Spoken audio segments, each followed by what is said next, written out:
Kocha, mchezo wa kwanza ulikuwa soka ya wanawake. Mmefanikiwa kuondoka na alama 3 lakini ushindi wa goli 4 ukichangia kupata goli 1 lakini pia magoli mengine ambayo amefunga Shikangwa. Imekuwa mchezo wa gani lakini pia furaha yako baada ya mchezo leo? Kwanza mshukuru Mungu tumeweza kufanikisha katika mchezo leo, lakini pia mchezo leo haukuwa mchezo mwepesi.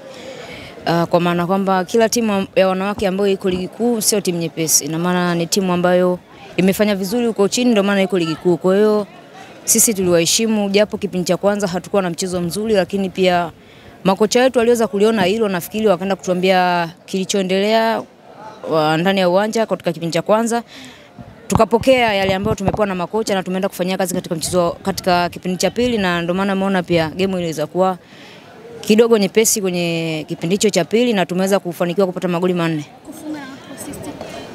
Ya kufunga na kuassist ni moja ya silaha yangu ambayo napenda sana kuitumia kwa sababu mimi ni mshambuliaji, kwa hiyo nikifunga na nikiassist najisikia furaha sana, lakini pia ni vizuri kwa sababu ni miongoni mwa timu na malengo ya timu. Kwa hiyo mimi kufunga au kuassist ni moja ya jukumu langu, lakini pia ni malengo kwa timu. Umeiongoza Simba Queens leo hii kama captain dakika zote 90. Ugumu pengine ulikuwa wapi kwako kucheza lakini pia kuelekeza wenzako kwamba tutakuwa tufanye hivi, labda mpaka hivi sasa tutapata goli, tutakuwa tupate magoli?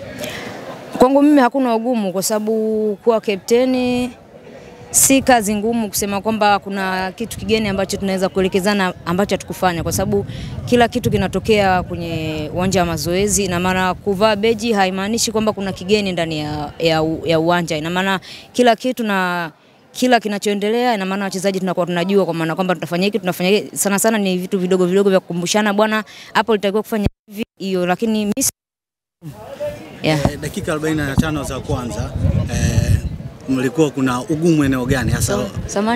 Dakika 45 za mwanzo safu ya ushambuliaji licha kuwa mlitawala mchezo lakini ilikuwa ni ngumu kupata goli. Biro alikuwa bora sana katika eneo gani mpaka mkashindwa kupata goli?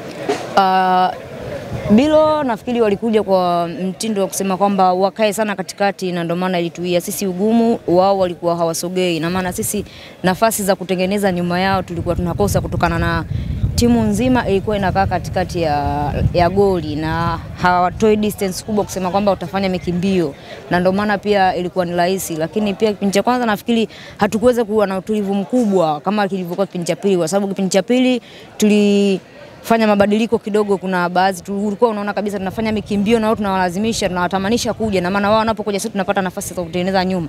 Kwa hiyo kipindi cha pili nafikiri tuliweza kufanya hivyo, imekuwa rahisi sisi kutengeneza nafasi na kuweza kufunga kama ulivyoweza kuona.